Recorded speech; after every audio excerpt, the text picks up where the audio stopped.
¿Qué tal? Buenas noches, chicos. Bienvenidos a la clase de Historia Universal con el profesor Mestanza. Espero que la disfruten. El profesor ya se encuentra con nosotros y le voy a dar el pase ahora para que empiece.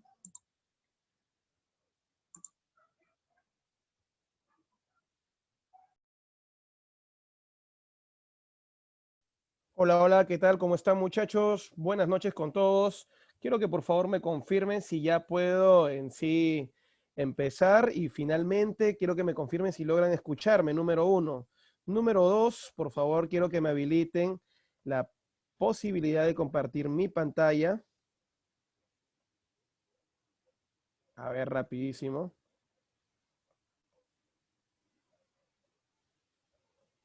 Bacán. Muy bien, a ver, rapidísimo. Sí, ahora sí, bacán, ya puedo compartir mi pantalla. ¿Qué tal? Muy bien. Hola, Gustavo, ¿qué tal? Buenas noches, campeón. Buenas noches con todos, en realidad. ¿Cómo están todos ustedes? Les saluda el profesor Joel Mestanza. Como todos ustedes saben, yo también formo parte pues de la promotoría y también soy profesor de la Academia Mega. En esta oportunidad, estimados alumnos, me han pedido en sí un número de alumnos, pues un solucionario de lo que ha sido el examen de admisión, ¿no? Que se ha venido a desarrollar. No sé si ustedes en sí, de los que han dado o algunos no han dado, probablemente pues en sí ya me van a decir si es verdad o no que esas preguntas vinieron. Con tal que yo accedí a algunas preguntas, me van a confirmar por favor si son o no son. El día de hoy quiero hacerles la presentación de la Academia Mega para todos ustedes. ¿Para qué, muchachos? Para ver el tipo de preguntas que nosotros venimos desarrollando. ¿Cómo estás, Jennifer? Marquito Yikawa, hijo, un gusto volver a verte por estos lares. Muy bien, como siempre. Ahí está la gran Jennifer, buenas noches, y el gran Gustavito, buenas noches. Nos estamos uniendo en realidad probablemente siendo un sábado, ¿no? Donde dicen, no, ya hoy día quiero descansar, pero muchos de ustedes están pues en realidad hambrientos, sedientos, como dicen, ¿de qué? Sedientos pues en sí para poder lograr alcanzar ese objetivo, ese tan ansiado objetivo que es el ingreso a la universidad. Y tú sabes que todo apoyo, sea pues económico o sea pues gratuito, es importantísimo. ¿Por qué motivo? Porque la inversión de tu tiempo se va a ver el día que tú logres tu ingreso a la universidad. Yo alegre en realidad por haber iniciado este proyecto, con el gran apoyo de la tutora Catherine Garriazo, quien justamente nos acompaña en todas las clases, porque simplemente en menos de ¿qué? De 3 semanas en realidad de haber pues iniciado un ciclo repaso, tenemos pues en sí ingresantes, ¿no? Cosa que a veces hay instituciones con mucho tiempo en sí de nacimiento y tienen pocos ingresantes. Vamos a hacer que este año, correcto, este ciclo que se va a aperturar ahora, el 5, o se ha aperturado el 5 de octubre y ahora hay otro ciclo que se inicia este lunes, el 12, sea pues en realidad el ciclo que ustedes esperaban para lograr su ingreso a la universidad. Y que en marzo nosotros estemos celebrando tu ingreso no solamente a San Marcos, probablemente también a la Universidad Nacional Federico Villarreal. En ese sentido, a todos ustedes, empezamos ya, porque me indican que también estoy enlazado vía Facebook, así que también saludo a los amigos que están con nosotros vía Facebook, ¿correcto? Así que a todos ustedes, muy buenas noches, estimados alumnos, muy buenas noches, amigos del Zoom, a los privilegiados del Zoom, que ahora vamos a empezar con esto. Muy bien, el examen de admisión San Marcos 2020, señores, estimados y queridos alumnos, a todos ustedes, cuando nosotros estamos hablando acerca de qué, muchachos, acerca pues en sí de este examen de admisión ha sido muy controversial, ¿no? Porque lo primero, ha tenido pues en realidad muchos elementos en contra, se habla mucho de la corrupción, se habla mucho pues en sí de que no se llegó a dar de buena forma quizá para todos los alumnos que han postulado pues a esta prestigiosa universidad. Yo solamente celebro quizá y comparto la alegría de mis alumnos que han ingresado y aquellos que no se sientan mal, porque justamente ahora es el momento de lograr ese tan ansiado ingreso a la universidad. Y para eso empezamos con un tema de repaso. Número 1, a todos ustedes. La primera pregunta te dice a ti, Grecia no conformó un estado unificado. Primer punto, siempre recalqué ese tema con mis alumnos y a ustedes que les estoy enseñando y les voy a enseñar en adelante, correcto, tienen que recordar algo bien simple. ¿Por qué motivo Grecia no es un estado unificado? Primero, porque su geografía contribuye a un desarrollo independiente. Los dorios invaden la península del Peloponeso y los jonios la península ática. Separados por un puente, recuerda tu natural, lógicamente, ¿qué es lo que termina pasando? Crecen de manera independiente. Dos pueblos que dieron origen a dos pueblos distintos. Uno dice ser descendiente de la diosa Atenea y en honor a esa diosa, su pueblo se llamó Atenas. El otro dijo ser descendiente ¿de quién? Del dios Ares, del dios de la guerra. Y por esa razón, pregunta para todos ustedes, ¿con qué nombre se le conoce a ese pueblo? Se le conoce con el nombre del pueblo de Esparta. Esparta y Atenas son las dos polis o ciudades-estado más importantes de Grecia. ¿Por qué se le llama ciudades-estado? Porque son ciudades políticamente independientes. Ahí encontramos a Esparta y a Atenas. Ahora, pregunta para todos ustedes. Nos está diciendo que a continuación determinemos el valor de verdad o falsedad de las afirmaciones relacionadas con la organización política de estas ciudades. Primero, recordemos, Esparta y Atenas van a tener una organización social, una organización política diferenciada. Los espartanos, correcto, socialmente, y también los atenienses tienen una semejanza porque son clasistas, donde solo los beneficiados son los varones, pero los varones nacidos de estas, ¿qué? De estas polis. Repito una vez más, los varones nacidos de estas, ¿qué? De estas polis. En ese sentido, pregunta, ellos tienen derechos, pero aquel que no nació en estas polis simplemente no tiene derechos. Eso tiene que quedar claro. Profe, pero ¿por qué recalca el caso de varones? ¿Y la mujer? ¿Qué fue con la mujer, profe? Y resulta que la mujer, por más que sea la hija de un noble, de una oriunda de Atenas o de Esparta, así neta de sangre, la mujer no tiene derechos, no recibe educación, no recibe, por ejemplo, cargos políticos, ni mucho menos en sus manos llega a tener esclavos. En ese sentido, no tiene absolutamente ningún derecho. Ese es en el aspecto social, ¿correcto? Donde el extranjero no posee derechos y solo tienen derechos los nacidos dentro de Grecia. Finalmente, los esclavos, en ambos casos, personas que pierden totalmente su derecho. La diferencia, repito, la diferencia, ¿dónde está? La diferencia radica principalmente en el origen. Repito una vez más, ¿dónde radica la diferencia? ¿En qué? Justamente en el origen. El esclavo, por ejemplo, no solamente en el origen, sino cómo lo has obtenido y de acuerdo a la política que tenga cada uno de los pueblos. En el caso de Esparta, el esclavo es obtenido mediante la guerra. Repito una vez más, ¿cómo lo obtienes? Mediante la guerra. Por ese motivo es un esclavo. Esos esclavos se obtienen en masa. Y todos esos esclavos pasan a manos de quién. A ver, una pregunta para ustedes. ¿Pasan a manos de quién? ¿De un noble? ¿Del hombre que los conquistó? ¿O pasan a manos del Estado? A ver, esa pregunta es simple. ¿Eh? ¿A nombre de quién pasa ese esclavo? A ver, ¿quién me ayuda, por favor? ¿A nombre de quién pasa ese esclavo? Ah, muy bien, ¿te diste cuenta?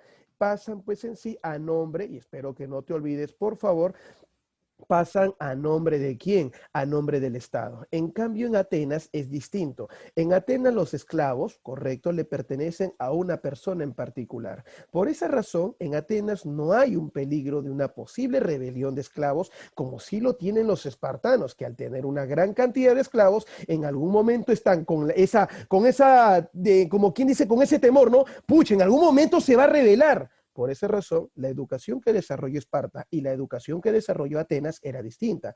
En Esparta, la educación era militar. ¿Con qué objetivo fue la educación militar? El objetivo fue militar con el objetivo de ¿qué? A ver, fue militar con el objetivo de mantener el poder en manos de la nobleza. Primero, evitar la rebelión de esclavos y segundo, que el poder se mantenga en manos de la nobleza.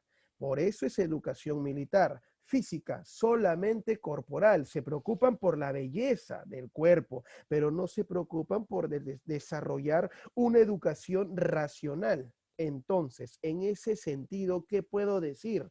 Que estos vivazos, al no desarrollar una educación racional, simplemente nos dejan algo, ¿no? Como aprendizaje, que el poder solo se va a mantener solo y únicamente en manos de ¿quién? En manos del ano, en manos de la nobleza. ¿Queda claro? Repito una vez más, solo y únicamente en manos de ¿quién? En manos del ano, en manos de la nobleza. Eso es lo único que termina pasando, pero en Atenas no. La educación lo recibían los nobles. La educación acá no era netamente militar, porque ellos al ser descendientes de Atenea, la educación también tenía que ser ¿qué? Tenía que ser intelectual. Entonces la pregunta es, de ellos no desarrollan solo una educación física, una educación sino de qué tipo, una educación mental. Por ese motivo, en Atenas la educación es integral, cuerpo y mente, cuerpo perfecto, pero la belleza no está representado por quién, no está representado por el cuerpo, sino por el desarrollo mental. El hombre más bello es el hombre inteligente. Ahora entiendes por qué motivo inclusive habían hombres que se enamoraban de otros hombres. ¿Por qué? Porque la belleza, repito, no estaba en el cuerpo, estaba en qué, en la mente. Y en ese sentido, ¿qué es lo que termina pasando? Estos llamados nobles, correcto en algunos casos, se dedicaron o empezaron a vender la educación, empezaron a lucrar ¿con qué? Con la llamada educación. Y así fundaron en sí escuelas, academias. No sé si ustedes se acuerdan de la academia, del liceo, que empezó justamente a vender educación. Es por eso que aparecieron los sofistas, los primeros en lucrar con la educación. Quiero comentarte que los que pagaban por educación eran justamente un sector social que es pudiente, tiene dinero, pero no tiene poder político. Yo te pongo la clave. ¿Quién sería ese sector social? ¿La nobleza o sería en sí el comerciante? Hice una pregunta bien simple, ¿eh? ¿La nobleza o el comerciante? ¿Cuál de los dos, repito, cuál de los dos es en sí el que paga por la educación de su hijo? A ver, muy bien, Álvaro, me dice el comerciante, Gustavo Pérez, el comerciante. Yo les pregunto algo a todos los que están atentos a esta clase, tanto por Facebook como también por el Zoom, que Álvaro y Gustavo Pérez me respondieron de forma correcta, al igual que Solimar. Muy bien, un gusto saludarte, hija, después de tiempo, efectivamente.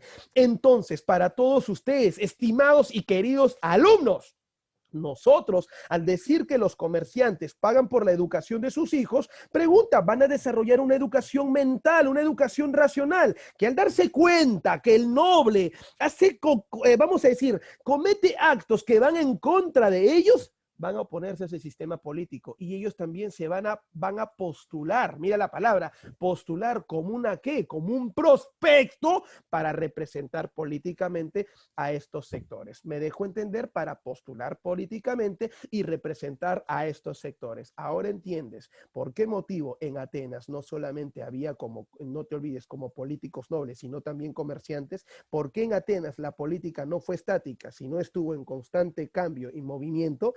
Apareció la monarquía, luego la llamada aristocracia, luego la timocracia, luego la tiranía y finalmente la democracia. Entonces, con eso queda claro que el causante principal de que la educación, repito una vez más, de que la educación, por favor, no se olviden, a ver, para todos ustedes, de que la educación sea, entonces, la educación sea, pues, a ver, la educación, que la política sea constantemente evolutiva, es principalmente la educación de tipo cosmopolita. Muy bien. Ah, ya, gracias, Caticita, no te preocupes. Era Nayeli, me dicen por ahí. Muy bien. Listo, señores. Entonces, de esa manera, vamos conociendo, pues, en sí, algo de estas políticas. Entonces, vamos a responder esta primera pregunta con todos ustedes. Muy bien. Vamos a ver acá, rapidísimo. Tú me vas a ayudar, ¿ah? En la primera pregunta te dice, ¿quiere que marques verdadero o falso? La 1, para ser ciudadano de Atenas, ¿se requería ser varón? Ese primer punto es correcto. E hijo de padre y madre ateniense, claro, tenías que ser netamente ateniense, originario de Grecia, correcto, y varón principalmente. 2, la plaza llamada Ágora era el centro de actividades políticas y sociales. El Ágora es una plaza, un lugar de entretenimiento, donde quienes, muchachos, donde quienes los atenienses se reunían para poder discutir asuntos políticos, donde los atenienses se reunían no solo para en sí discutir algunos asuntos políticos, sino también, por ejemplo, para algunas reuniones, por ejemplo, sociales, y en este caso hablo, pues, por ejemplo, de que se recitaban, se daban actos literarios, por ejemplo, discusiones dentro de la sociedad, etcétera, que se relacionaba principalmente con la vida del hombre común de Atenas. El ágora, correcto, es el llamado centro de actividades políticas y sociales. En Esparta, la actividad agrícola estaba a cargo del esclavo, propiedad del ciudadano. Sí, hay un detalle importante.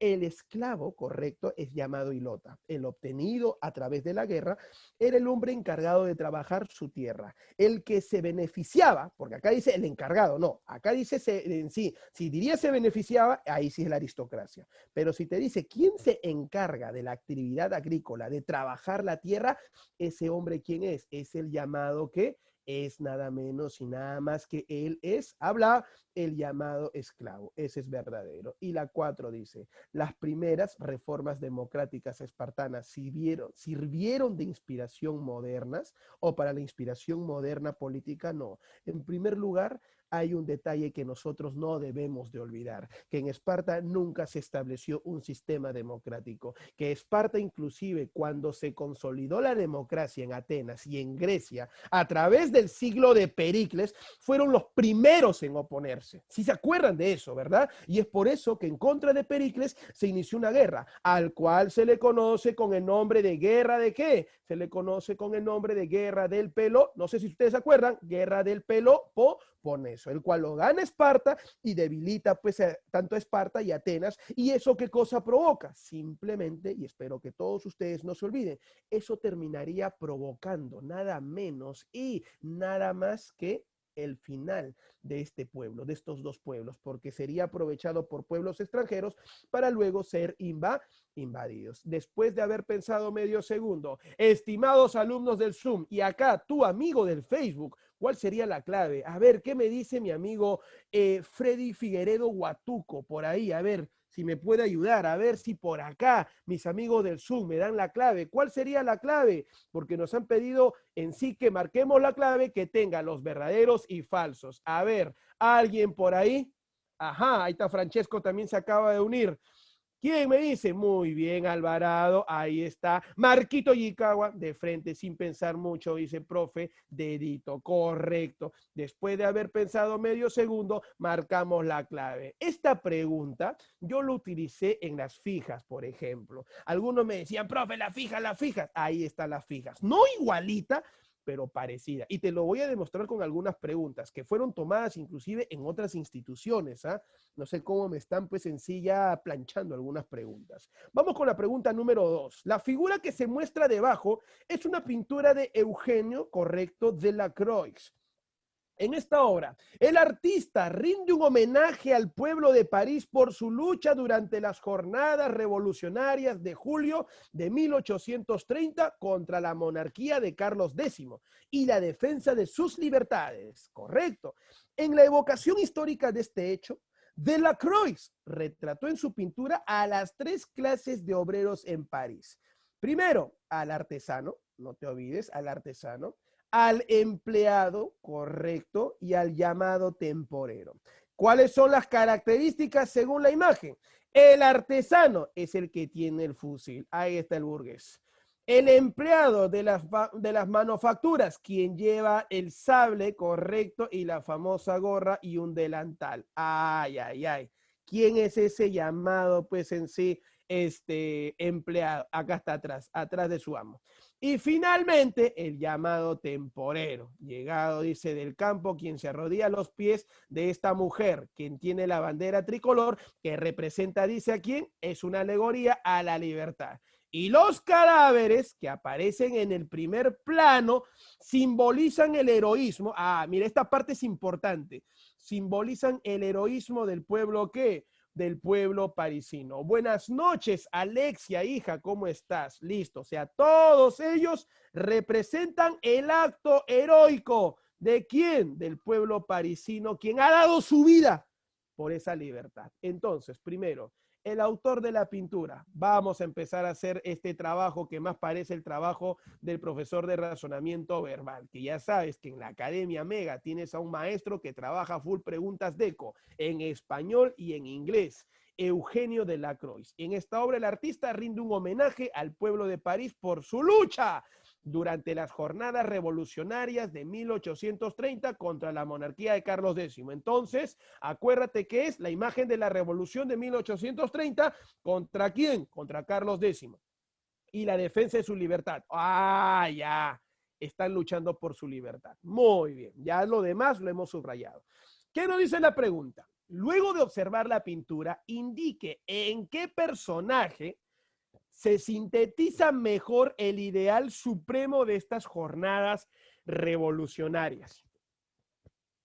A ver, tú, Zoom, amigo del Zoom, tú, amigo del Facebook, ¿qué me dices respecto a esta pregunta? A ver, por ahí, al gran Marquito Yicagua, Alvarado, no sé si es Nayeli.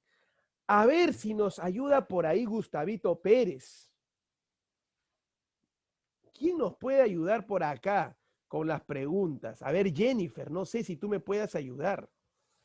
Pero ¿quién es el que realmente representa a estas jornadas gloriosas? A ver, por ahí. Marquito, ¿alguna idea? ¿Una clave que esté de acuerdo a lo que tú más o menos estableces? Jan, por ejemplo, me dice que es la B, la alegoría de la libertad que va dirigiendo al pueblo. ¿Ah?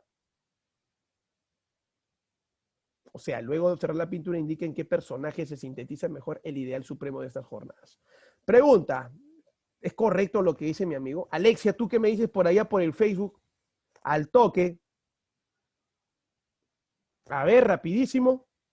¿Quién sería? A ver, los obreros como defensores de la libertad. Ahí están los obreros, todos ellos, sí es verdad, todo eso. La alegoría de la libertad que va dirigiendo al pueblo. Lo estamos observando, ahí está dirigiendo la libertad. El obrero arrodillado a los pies de la libertad. También lo vemos ahí al obrero arrodillado. Pero si nos damos cuenta, todos hablan de libertad, porque al final todos buscaron la libertad. Pero la última parte me interesa bastante. Cuando dice los cadáveres que aparecen en el primer plano, que simboliza, ¿qué cosa? Muy bien, ahí por ahí alguien dice, profe, que simboliza el heroísmo del pueblo parisino. Y es que muchos de esos hombres, ¿por qué murieron? ¿No fue por lograr la libertad? Repito una vez más, ¿por qué lo hicieron? ¿No fue por lograr la libertad? Murieron, el símbolo normalmente, a ver, ¿tú recuerdas algo cuando alguien hizo algo por el otro? En ese sentido, esos hombres que están tirados ahí representan la lucha del pueblo, el heroísmo por lograr esa tan ansiada libertad que busca ese artesano, ese temporero y ese empleado. Los tres, si bien es cierto, dirigidos por la libertad, ellos son los que están buscando eso. Pero mira, ¿qué tuvo que pasar? Tuvieron que morir estos hombres para lograr esa libertad. Entonces, la B te dice, solamente la pregunta es simple. Luego de observar la pintura, indique en qué personaje se sintetiza mejor el ideal supremo de estas jornadas revolucionarias. ¿En qué personaje? Simplemente ahí tenemos dos ideas. O es la alegoría de la libertad que va dirigiendo al pueblo, o los cadáveres que simbolizan el heroísmo del pueblo. ¿Qué es lo que tú quieres enseñar a través de esa imagen, hijo? A ver, rapidísimo. Yo te estoy enseñando ya solamente con dos claves, ¿ah? ¿Qué es lo que tú quieres enseñar a tu pueblo? ¿Que es una lucha por la libertad o el hecho de que cuánto costó eso? Y como dice Jennifer y como dice Solimar, justamente estaríamos hablando de qué? Estaríamos hablando del símbolo, ¿no? Del heroísmo del pueblo. Y eso justamente maneja la mentalidad del hombre. ¿Por qué motivo? Porque el hombre, una vez que ya tiene un qué habla, una idea o una razón de por qué motivo tiene que luchar, por esa sencilla razón es que se termina revelando. Ahí está, ¿no?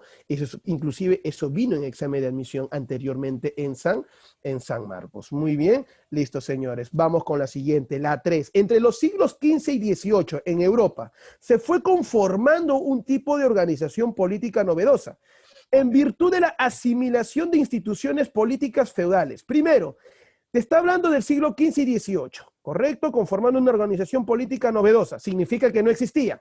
En virtud de la asimilación de instituciones políticas feudales. O sea, que tiene un parecido con el sistema político feudal y la unificación de territorios extensos. Unificación bajo un mismo gobierno, que todo el poder está en manos de una persona. Si se dice que políticamente se desarrolló del siglo XV al XVIII, tiene un sistema parecido al feudal que busca ¿qué? La imagen del rey, pero centralizando todo el poder en manos de uno solo. Estas novedosas instituciones fueron, quiere que selecciones una.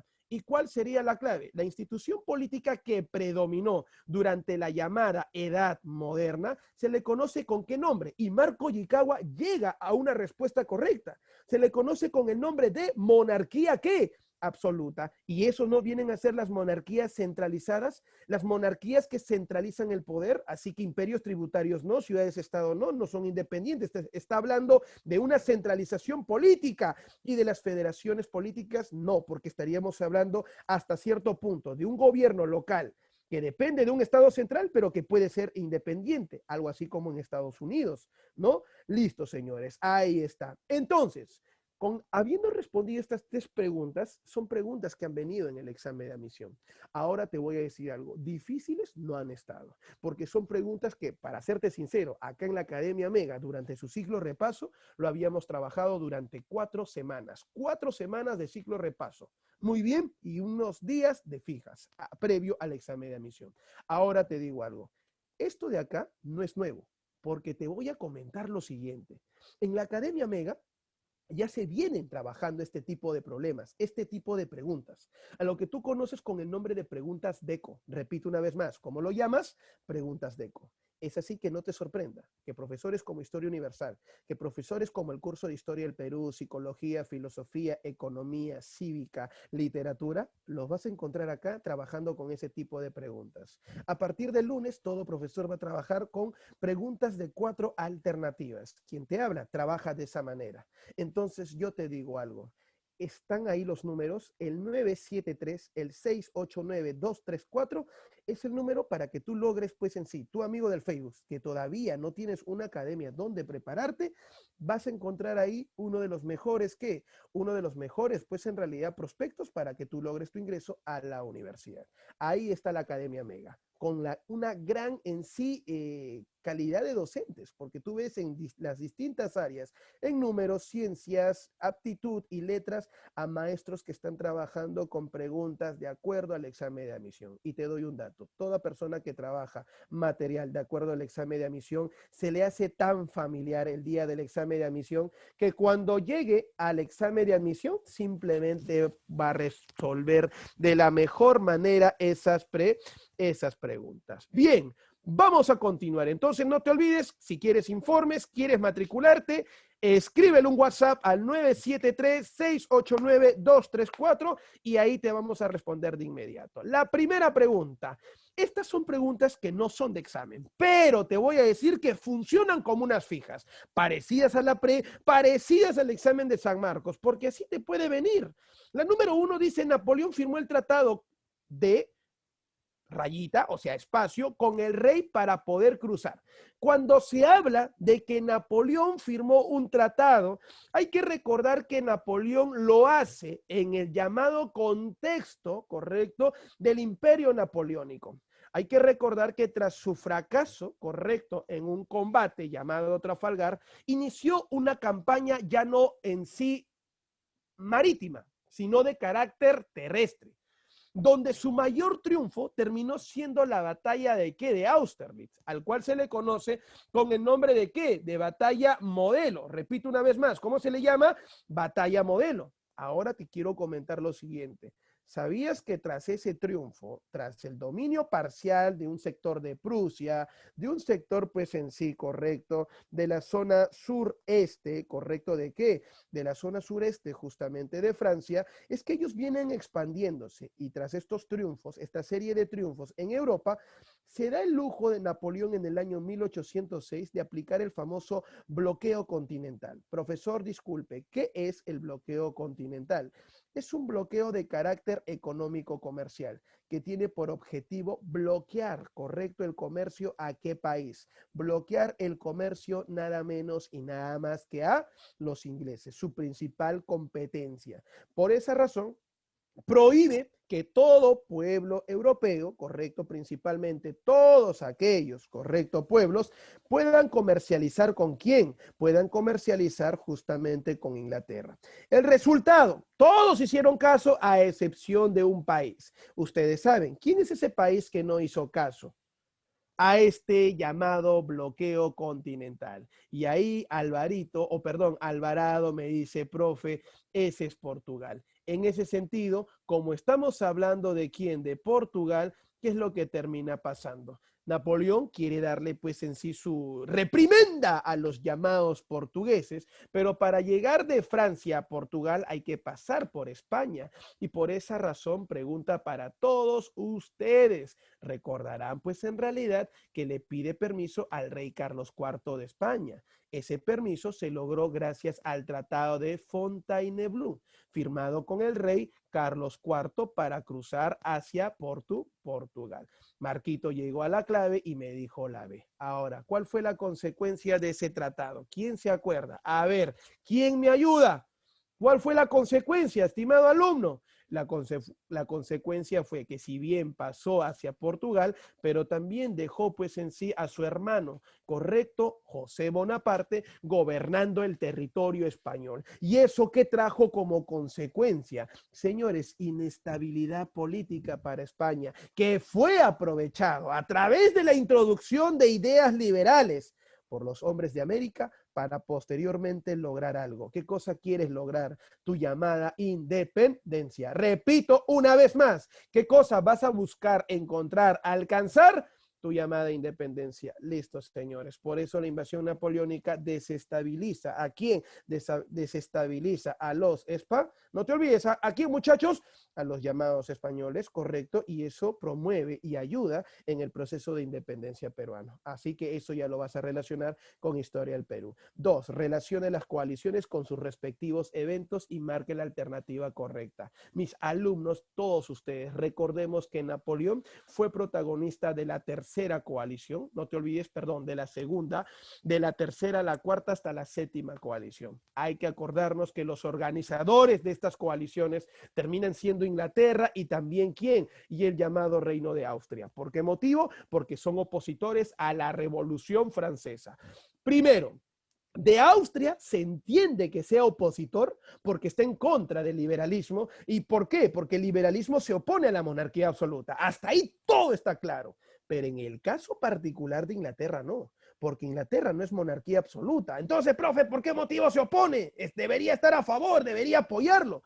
Y es que resulta que si Inglaterra se opone es por la sencilla razón de que se va a Francia, al tener un gobierno apoyado, dirigido por burgueses, van a promover un desarrollo económico comercial que no le va a convenir, pregunta, ¿a quién? Que no le va a convenir, pues en realidad en sí a Inglaterra. Por esa razón, lo que quiere es evitar la muy bien Alvarado. ¿Qué cosa quiere evitar? Quiere evitar la competencia comercial. En ese sentido, se inician estas coaliciones que buscarán derrotar a Napoleón, en los cuales Napoleón ganó, correcto, la segunda, la tercera, la cuarta, la quinta, pero hay un detalle importante que no debemos olvidar, que la sexta y la séptima lamentablemente terminan siendo rotundos, pero rotundos fracasos. Por ejemplo, la séptima coalición, ¿cómo olvidar? La derrota, la peor derrota de Napoleón en la batalla de Waterloo. Acuérdate que el duque de Wellington derrota a Napoleón, Napoleón es capturado, llevado a la prisión de Santa Elena, y después de ese acontecimiento, ¿qué termina pasando con mi alumno? No te olvides, por favor, ¿qué termina pasando con el amigo Napoleón Bonaparte, estimados? A ver, ¿quién me ayuda? ¿Quién me ayuda, por favor? A ver, rapidísimo. Señores, simplemente llega a prisión hasta el día de su muerte. Si se acuerdan de eso, ¿verdad? A ver, la sexta coalición se relaciona con ¿qué? Con la batalla de ¿qué? Con la batalla de Leipzig. Acuérdate de esto. La batalla de Leipzig, ¿por qué motivo es conocido? ¿Por qué motivo es importante? La batalla de las naciones, aquella batalla, señores, que simplemente a Napoleón lo obligó a realizar su primera abdicación. Acuérdate, su primera abdicación. En ese sentido, señores, ya Napoleón, recuerdas tú que fue derrotado, llevado a la isla de Elba. En Francia retornó al poder la familia Borbón dirigida por Luis XVIII, que fracasó, porque la burguesía no lo quiere a Luis XVIII. Y en ese sentido, ¿qué es lo que termina pasando, querido y estimado alumno? Ahí se viene la respuesta. Nos cuentan, pues, en realidad, en la historia, que van a promover el retorno de Napoleón Bonaparte. ¿Por cuánto tiempo? Por 100 días. Ahí están los 100 días los 100 días napoleónicos. Entonces, vamos viendo acá que la 3, ¿con quién se relaciona? A la batalla de Jena con la quinta coalición. Y finalmente la cuarta coalición con la batalla de Wagram.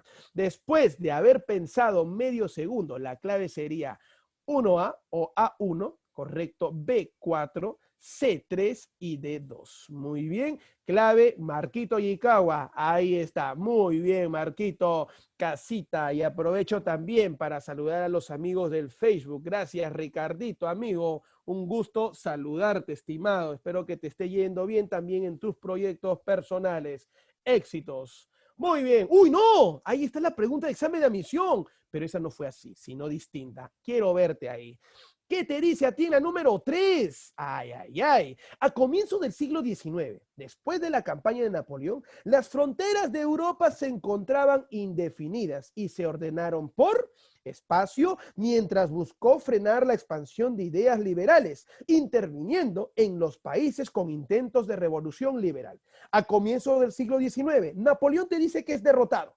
Acuérdate en Waterloo. Pero todos ustedes recordarán que la derrota de Napoleón terminó siendo pues en sí organizada desde 1814 con el llamado Congreso de Viena. Los austriacos, acuérdense ustedes, ¿qué organizaron? El Congreso de Viena. Congreso que buscó no solamente la derrota de Napoleón, sino principalmente la restauración de las monarquías absolutas. Pero muy bien, ya, muy bien, derrotamos a Napoleón. Pero Napoleón nos ha dejado un gran y extenso territorio, donde todos los que participaron del Congreso de Viena y fueron fuertes aliados de Austria, decidieron hacer algo, sacar su cuchillito y cortar su tajada. O sea, quedarse con una parte de ese extenso territorio que había dominado, ¿quién? Napoleón Bonaparte. Resultado, ese es el Congreso de Viena. El Congreso de Viena no solo restaura el absolutismo, sino también, ¿qué cosa hace? Divide, correcto, establece una nueva división territorial de Europa. Con eso, ¿qué cosa se logra? Una nueva, ¿qué? Imagen del mapa europeo. Pero hay un detalle importante que no debemos de olvidar. ¿Y cuál es ese detalle que no debo de olvidar, profe? Y es que resulta que este Congreso de Viena tiene un carácter o un acentuado carácter ¿de qué tipo? Un acentuado carácter político. Pero faltaba el aspecto militar, porque resulta que aquellos pueblos que han perdido su independencia por el Congreso de Viena, en el futuro van a buscar algo. ¿Y ese algo qué cosa es, profesor? Su independencia. Y para lograr su independencia lo van a lograr, pero mediante la influencia de una ideología. Y ese pensamiento o ideología, ¿cuál es, estimado alumno? ¿No termina siendo el liberalismo? Por eso es que para luchar contra el liberalismo, el zar de Rusia, Alejandro I, con el apoyo de quién, muchachos? A ver, con el apoyo del rey de Austria, con el apoyo del rey de Prusia, deciden organizar la Santa Alianza, que a diferencia del Congreso de Viena, es una organización religiosa y militar. Santa, religiosa, porque recuerda que están en contra del liberalismo, ya que el liberalismo se opone a ¿qué, profesor? Se opone justamente a este sistema. ¿A qué se opone, profe? Se opone nada menos y nada más que al llamado ¿qué? A la llamada religión católica. Por eso, no te olvides, como opositor al culto religioso, a la organización religiosa, porque dice ser madre de la corrupción, es por ese motivo que ellos decían, no, los levantamientos liberales para los padres de la iglesia no eran de su conveniencia. Y ahí se unen militarmente con los reyes. Los reyes van a buscar de manera militar sofocar cualquier intento de rebelión liberal. Al enterarse que en América, por ejemplo, los países como Perú, Argentina, Chile, la Gran Colombia, no te olvides, ellos lograron su independencia bajo la influencia de quién? Bajo la influencia, pues en sí, no te olvides del liberalismo. ¿Sabías tú que ellos plantearon volver a dominar en sí América? O sea, Europa intentando volver a dominar a través de la Santa Alianza, volver a dominar América. El primero en oponerse a todo eso fue Estados Unidos, quien desde 1820 tenía un presidente llamado James Monroe, quien en 1823 establece la doctrina Monroe, donde nos dice que América es para los americanos. Con eso queda claro, con eso simplemente llegamos a la conclusión de que se oponen rotundamente a cualquier intento de dominación europea. ¿En dónde? De dominación europea en América. Resultado, querido alumno, simplemente llegamos a la clave. ¿Cuál sería la clave entonces? Acá todos ustedes, las fronteras y el retorno de las monarquías se logró a través del Congreso de Viena. Mientras que la lucha en contra de quién, en contra, y espero que no te olvides, por favor, en contra de este sistema, repito una vez más, en contra del liberalismo, se logró mediante la Santa Alianza. Si queremos establecer una diferencia, podríamos decir claramente que el Congreso de Viena tiene un carácter así, netamente político territorial, mientras que la Santa Alianza tiene un carácter, repito una vez más, tiene un carácter netamente ¿qué? Religioso militar. Repito, religioso, militar y hasta político. ¿Queda claro? Pero ahí lo militar es lo que más resalta. Bacán, muchachos. Hasta ahí. Pregunta, ¿me dejé entender? Pregunta, ¿me dejo entender? Chicos, muchachos. A ver, por ahí. Muy bien, ahí está, mis alumnitos me están indicando que sí, correcto. Gracias, Jennifer. Muy bien, Marquito Yikawa. Vamos a la parte de la número 4. Hermosa pregunta porque es una pregunta muy parecida a lo que viene en el examen de admisión, por no decir que por ahí estaba la clave. Con relación a la siguiente imagen, cuadro de la libertad guiando al pueblo, así se llama. Marque usted la alternativa correcta con las que tenga las premisas acertadas. Primera en sí alternativa. ¿Qué cosa nos dice, señores? A ver, fue pintada por Eugenio de Lacroix, verdadero. Eso lo leímos inclusive en la misma en la llamada pregunta. 2, está inspirada en la Revolución Francesa de 1789. Next, no.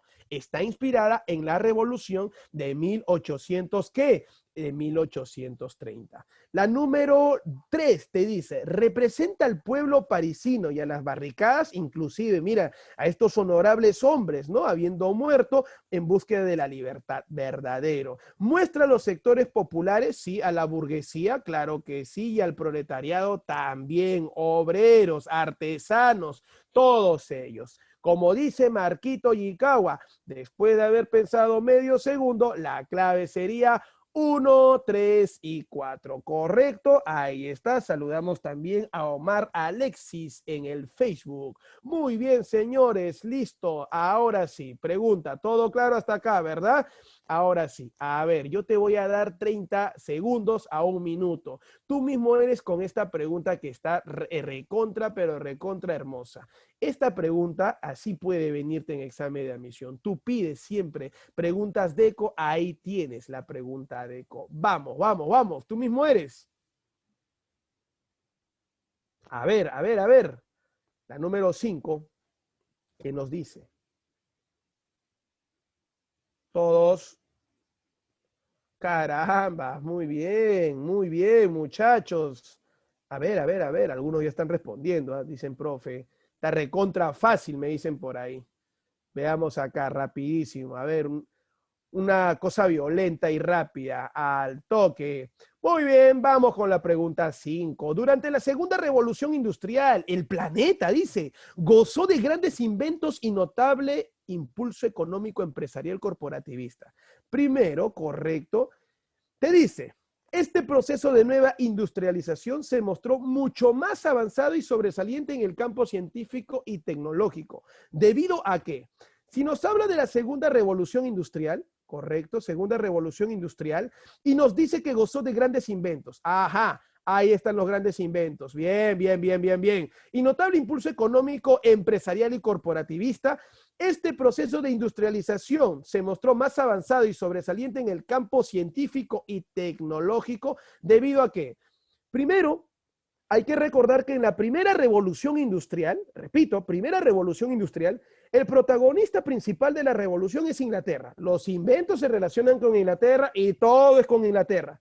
Pero el detalle importante es que para la segunda revolución industrial, muchos países, repito, de Europa principalmente, de característica imperial, ya lograron su independencia política. Han logrado principalmente su estabilidad política. Caso Francia, por ejemplo, ya acabó con ese sistema de revoluciones, ya tiene estabilidad y ahora se enfoca en inventos, ahora se enfoca en salir, en expandirse. Pero ¿sabías tú que en América también hay una potencia que es Estados Unidos? En Japón se está viviendo la era Meiji y en Europa hay uno último que nació y ese es Alemania. Es por ese motivo la pregunta es, ¿qué cosa provocó en realidad que esta segunda revolución industrial nos deje mayores avances, grandes inventos y permitan el desarrollo sobresaliente en el campo científico-tecnológico? La fuerte competencia entre los países industriales en el mundo, porque no puede ser la masificación de inventores científicos en el Reino Unido, eso solo es en la primera revolución. El aumento de la tasa de natalidad infantil en Europa y Asia, y que tiene que ver el nacimiento de tantos niños en Europa y Asia. Mano de obra sería, ¿no? La caída del Reino Unido después de la guerra del opio. Acuérdate que la guerra del opio no lo ganó en sí China, lo ganó el Reino Unido. Muy bien, la única casa. Bien, Omar. Muy bien, Omar. Listo. Y también acá, Marco. Ahora, vamos con las 6. Mencione cuál no fue una consecuencia de las revoluciones industriales desarrolladas en el siglo XVIII y XIX. Ya, a ver, ¿cuál no sería la clave? A ver, tú mismo eres una cosa rápida, chochera. ¿Quién me ayuda, por favor, ahí? Al toque, hijo. Vamos, tú mismo eres.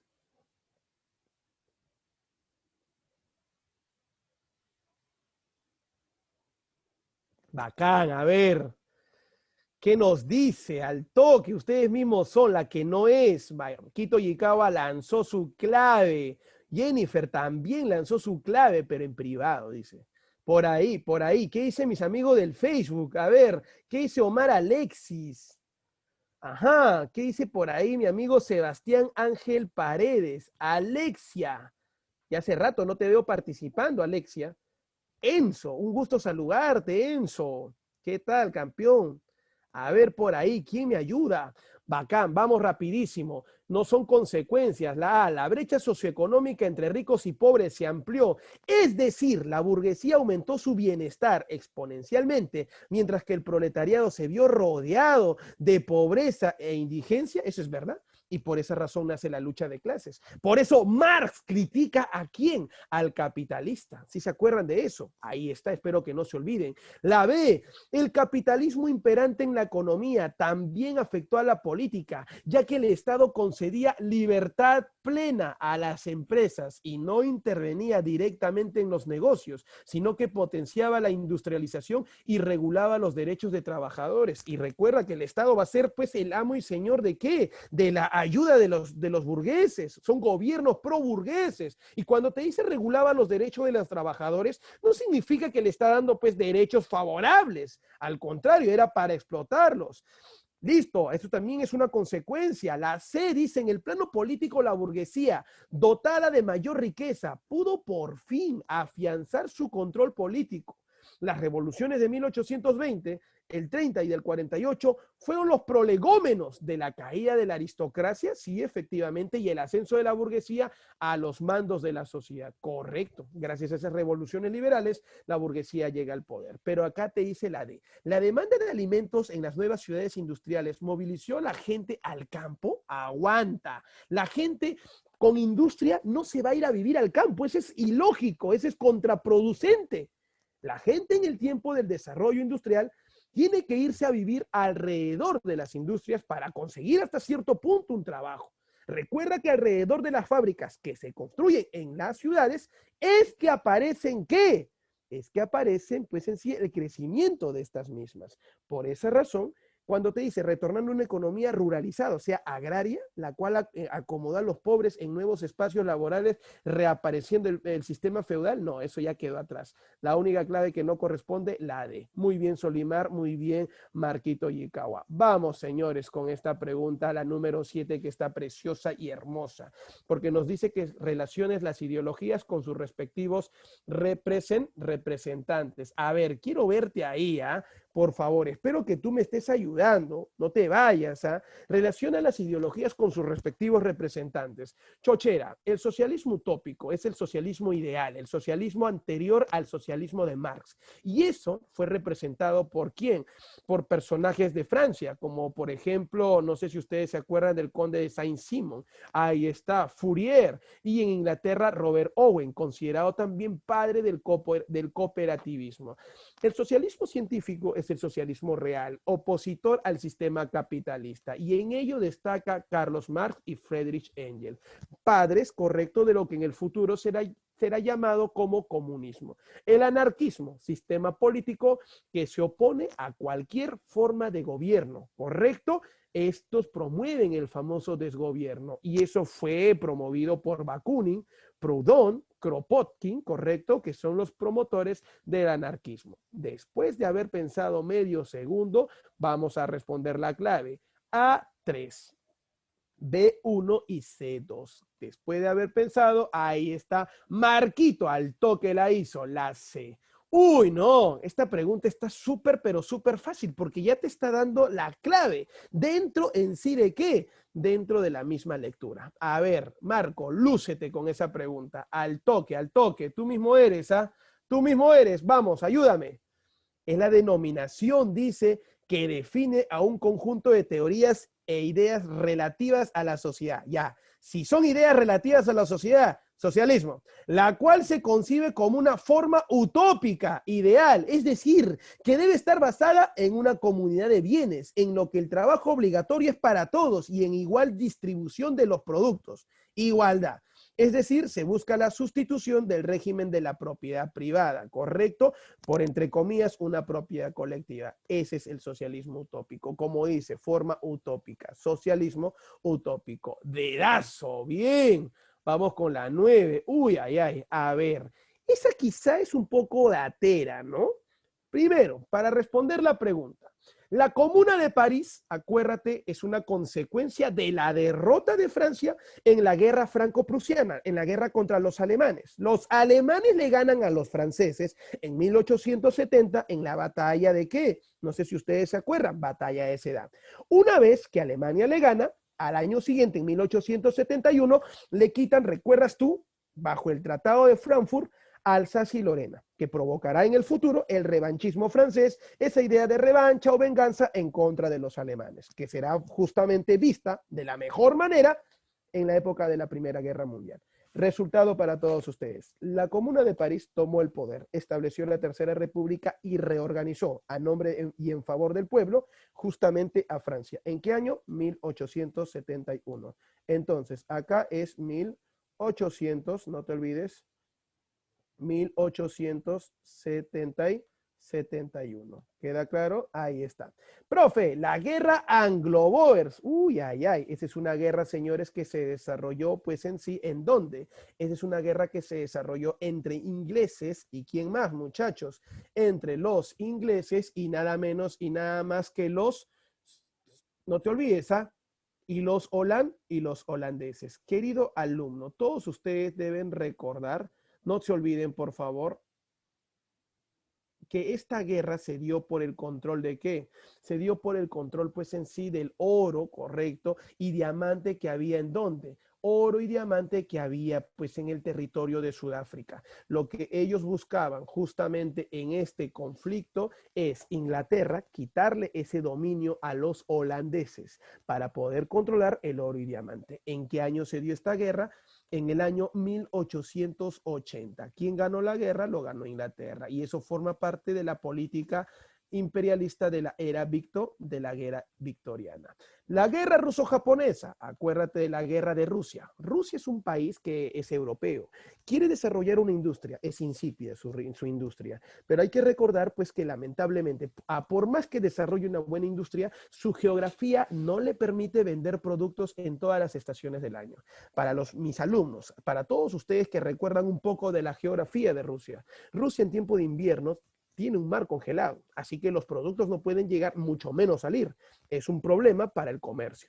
Por esa razón, ellos invaden Japón. Su idea es ganar ese territorio para convertirlo en una zona estratégica para su comercio. Ahora, profe, ¿cuál fue el resultado? Si hablamos de esta competencia militar, se supone que tenía que ganar el europeo al llamado asiático. Japón lo masacró a Rusia, le ganó la guerra. ¿En qué año? En el año 1905. Ah, profe, y si le ganó esta guerra, ¿cuál fue el resultado? ¿Sabías tú que en Rusia provocó una crisis económica que motivó justamente que la población salga a protestar? Y eso trajo como severa consecuencia, repito una vez más, como severa consecuencia, ¿qué cosa, profesor? Trajo como severa consecuencia justamente, y espero que no te olvides, por favor, el nacimiento de algunas órdenes sociales, como por ejemplo, políticamente hablando, aparecen los llamados, ¿qué? La Duma, aparecen los soviets, los cuales van a organizar al pueblo en favor justamente de la gente más humilde. Pero por otro lado, se dio pues una rebelión, si todos ustedes recuerdan. Esto nació a consecuencia de una rebelión. Las derrotas en las guerras, ¿qué cosa producen? Crisis económica. Y en Rusia produjo una crisis económica. Al final nació la representación popular. Pero esa representación popular tuvo, repito una vez más, tuvo gran protagonismo con la llamada Revolución Bolchevique de Rusia en el año 1917. Acuérdate que esa revolución bolchevique llevó al poder ¿a quién? A Lenin. Acuérdate tú, sacando del poder al llamado, pues en sí, gobierno liberal burgués de Alejandro Kerensky, que representaba al partido menchevique, que a propósito, en ese mismo año, en el 17, puso fin al sistema zarista. Amigos, en resumen, acabamos de terminar un tema. Esto de acá es la Revolución Rusa, relacionada con la etapa imperial de finales del siglo XIX e inicios del siglo XX. Todo estaba completamente ordenado. Avioncito. Vamos con la pregunta 10 para todos ustedes. Nos dice, de la siguiente premisa relacionada a la Europa de la segunda y tercera década del siglo ¿qué? Del siglo XX, vamos a ver acá. Nos están pidiendo si son correctas o son incorrectas. A ver, rapidísimo. La 1 nos dice, el segundo Reich fue gobernado por el Kaiser Guillermo II Hohenzollern, ¿sí o no? El segundo Reich, Guillermo I y Guillermo II. Eso es verdadero. Los acuerdos del Tratado de Versalles impulsaron a la formación, dice, la formación de partidos fascistas. Amigo, eso no es ningún secreto a voces. Primero, el Tratado de Versalles, políticamente hablando, ¿a quién afectaba? ¿Sí se acuerdan, no? ¿A quién afectaba? No afectaba, pues, en realidad a Alemania. No afectaron territorial, económica y políticamente a Alemania. En ese sentido, ¿qué es lo que termina pasando? Amigo, tú, mi futuro cachimbo. Tú tienes que acordarte, pues, en sí que eso trajo una consecuencia violenta. ¿Y cuál fue esa? Que surge el resentimiento de parte de quién, de los alemanes, expresados por Hitler a través del partido nazi. Los italianos también, ya si quieres llamarlo fascista al italiano, también, porque se sintieron traicionados por Estados Unidos. ¿Y el bloque de qué? Y el bloque, pues en sí no se olviden, ¿no? De los aliados, o el bloque que en ese entonces se llamó la Triple Entente. Resultado, amigo, también es verdadero. Y dice la 3, al final de la Primera Guerra Mundial, Alemania deberá pagar una indemnización. Eso es verdad. Acuérdate que por ese motivo, señores, se firmó el Tratado de Versalles contra Francia, ¿no? Hay que pagarle una indemnización, pero al final Alemania, ¿paga o no paga? Si hubiese pagado, no hubiese tenido dinero para la Segunda Guerra Mundial. Y es por eso que se guardó ese dinerito. Muy bien, avioncito. Bien, Marquito. Vamos con la 11. Uy, no. La Gran Guerra, luego llamada la Primera Guerra Mundial, fue una confrontación bélica centrada en Europa que se inició en julio de 1914 sobre la Primera Guerra Mundial. Ahora te pregunta, en julio de 1914, punto. Sobre la Primera Guerra Mundial, ¿es correcto afirmar que Japón en la Primera Guerra Mundial apoyó a Inglaterra? ¿Verdadero o falso? Eso es verdadero, porque en la Primera Guerra Mundial China quiere separarse de Inglaterra y está inclusive apoyando a Alemania en contra de Inglaterra. Japón, que es el enemigo de China, decide unirse con Inglaterra y también forma parte de ese bloque de la Triple Entente a nivel internacional. Los rusos, dice la 2, se retiran tras el Tratado Brest-Litov de 1918. Sí, también es verdad, porque tras la Revolución Rusa, el triunfo de los rusos en la revolución, recuerda tú que ellos llegaron al poder con una consigna.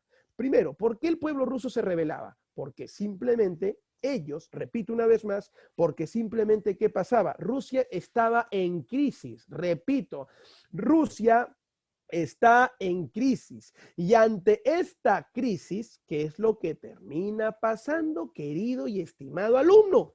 Todos ustedes recordarán que la única manera de solucionar la crisis era retirándose de la guerra.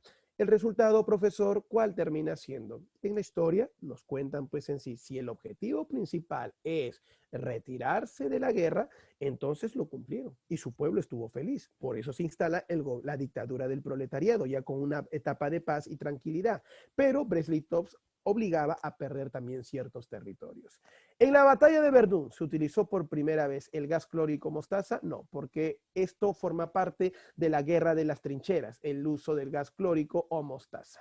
¿Los rusos son derrotados en Tannenberg y ganan en los lagos masurianos? No, porque pierden estas dos batallas, Tannenberg y lagos masurianos. Marco, ¿cuál es la clave? Ya Marco mandó la clave, dijo que es la A. Muy bien, Marquito, ¿ah? Qué bien, hijo. Esta 12 hace referencia a la Segunda Guerra Mundial. Una pregunta también recontra chévere, relacionada con qué?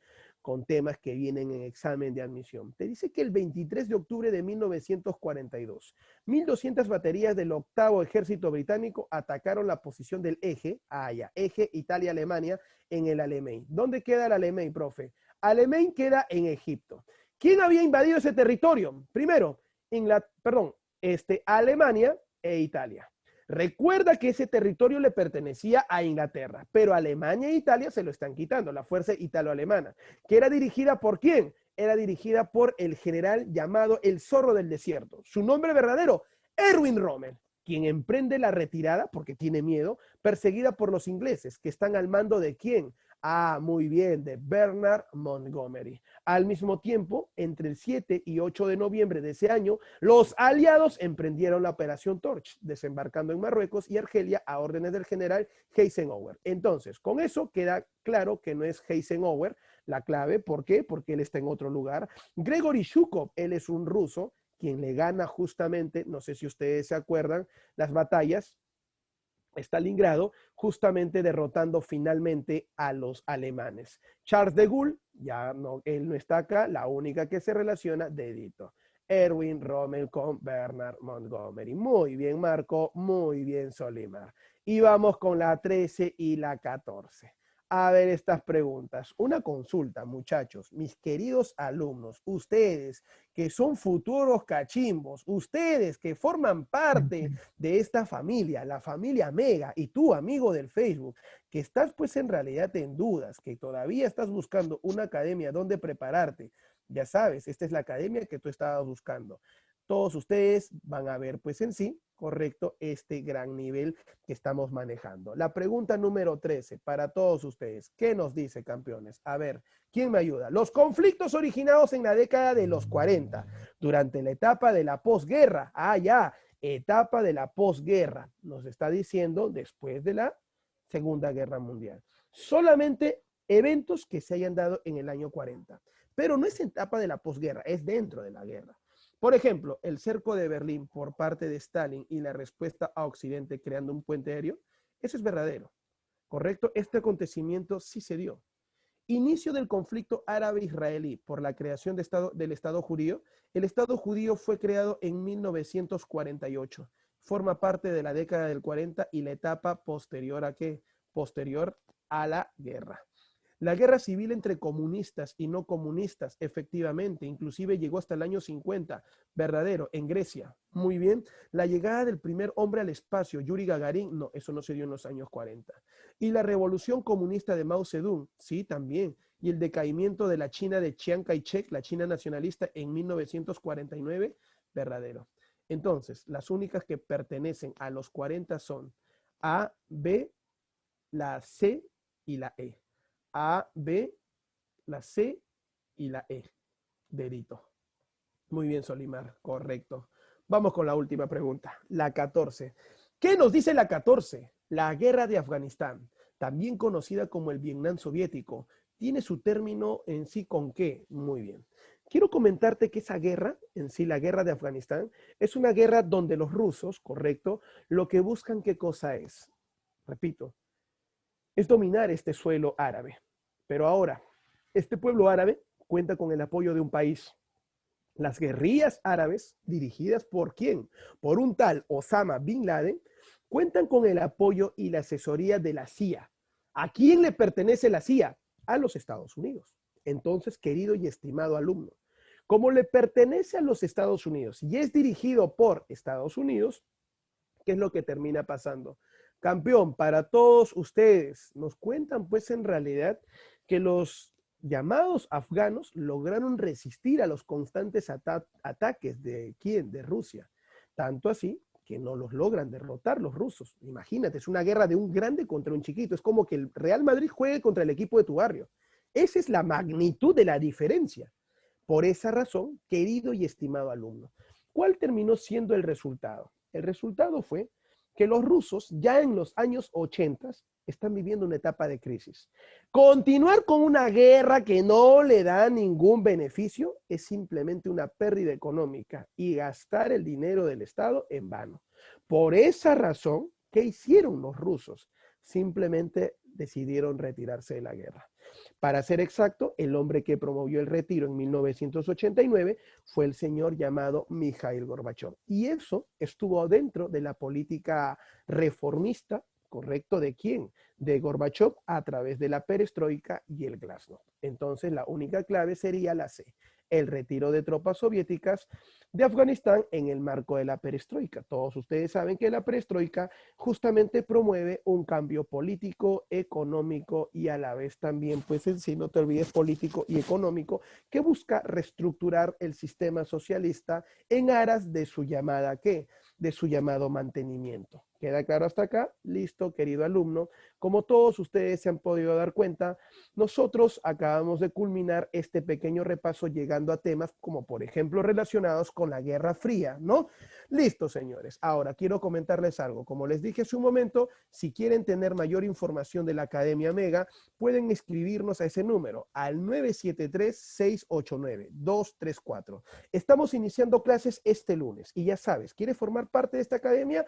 Simplemente, hijo, llamas a este número, mensajeas este número y te damos pues en sí todo lo que tú necesitas para lograr tu ingreso a la universidad. Contamos con un gran staff de profesores que van a ayudarte pues en sí a lograr tu objetivo, que es el ingreso a la universidad. ¿Y qué trabajamos? Full preguntas de eco. Así que ya sabes, amigo, nos estamos viendo a partir de este lunes. El día lunes 12, o sea, este lunes, estamos iniciando nuestro ciclo semestral. ¿Correcto? Ya hemos iniciado el ciclo semianual. Ahora te toca a ti iniciar el ciclo semestral. 18 semanas de full avance hasta lograr tu objetivo, que es el ingreso a la universidad.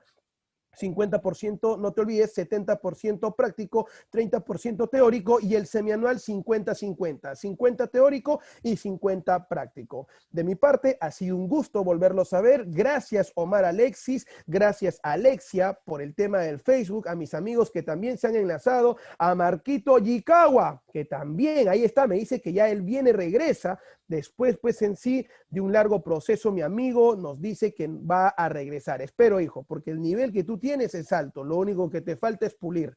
No te quedes atrás, no te caigas. Muy bien, y también a todos los demás que nos han acompañado en esta clase. Nos vemos el día lunes ya en la clase, pues en sí, oficial, hablando acerca de la hominización y la prehistoria. Un fuerte abrazo a todos ustedes, muchachos. Chau, chau, cuídense. Gracias, gracias.